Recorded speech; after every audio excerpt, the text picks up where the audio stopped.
Hi everyone, I'm Greg from Evo. Today I'm going to show you how to hot wax your snowboard yourself so you can save some money and still hold your own across the flats or finish that traverse without unstrapping. A well-waxed board also turns better, and wax helps protect the base from abrasion, so waxing on a regular basis is a good habit to get into. You can't really wax too much, but there are a few things you need to pay attention to, so we're going to run through the steps.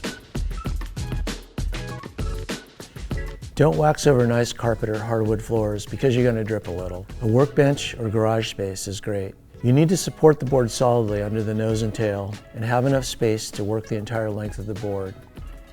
Solutions vary from snowboard-specific vices to two sawhorses set apart on the floor of your garage. In some cases, you may need to remove your bindings to keep the board off a bench or table. You'll need wax, an iron, a scraper, one or more brushes, and a clean cloth. In this video, we're talking about hot waxing with hard wax and an iron.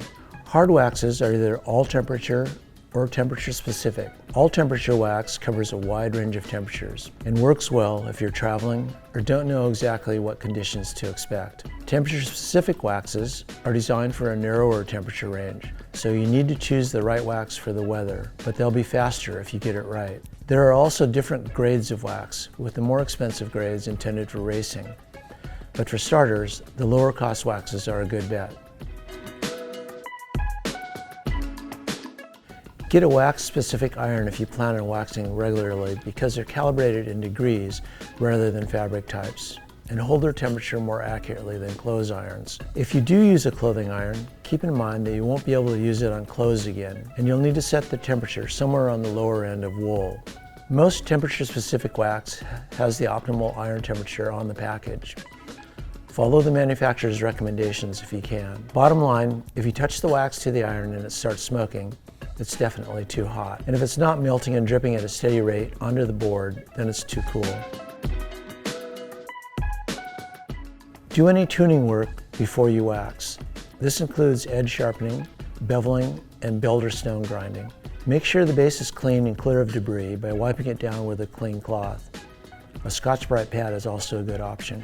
You can use rubbing alcohol or base cleaner on the cloth to remove dirt and oil, but make sure the base is completely dry before applying wax. Preheat your iron to around 260 degrees Fahrenheit or the manufacturer's recommended temperature and let it warm up for a few minutes. Hold the wax against the iron over your board so it drips onto the base.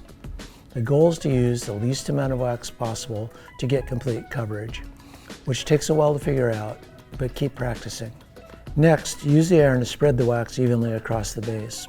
Don't let the iron sit in one spot, especially over the inserts. A good rule of thumb is 2 to 3 inches of travel per second. Make a second pass to make sure you've covered the entire base, and touch it up if there are bare spots. After ironing the wax flat and smooth, let it cool for 20 to 30 minutes until the board is cool to the touch.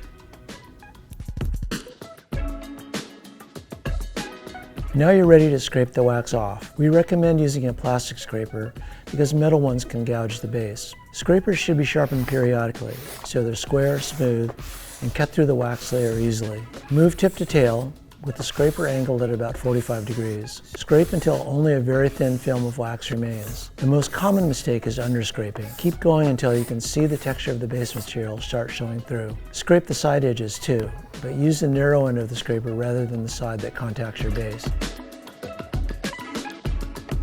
Now that you've scraped off the excess wax, use your brushes to expose the structure of your base. Your goal is to leave only the thinnest layer of wax on the board. The basic brush types are brass, nylon, and horsehair, and are used in order from coarse to fine. Brass is used before waxing to open up the structure, coarse nylon right after scraping, and fine nylon or horsehair are used last. The colder the snow, the finer the brush you finish with. The coarse nylon brush is fine for wet spring conditions, fine nylon is common for midwinter, and horsehair is usually best for cold powder. Start with a coarse nylon brush and go from tip to tail in roughly 6 to 10 inch long strokes. You should see small white flecks come up as you brush, which is wax coming off the base. If you don't, you're not brushing hard enough. Follow this with finer brushes as needed.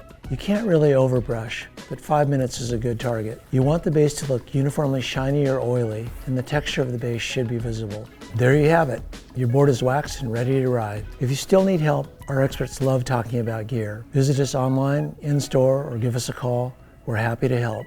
Make sure to hit the subscribe button and drop any questions down in the comments. Thanks for watching and have a great time out there.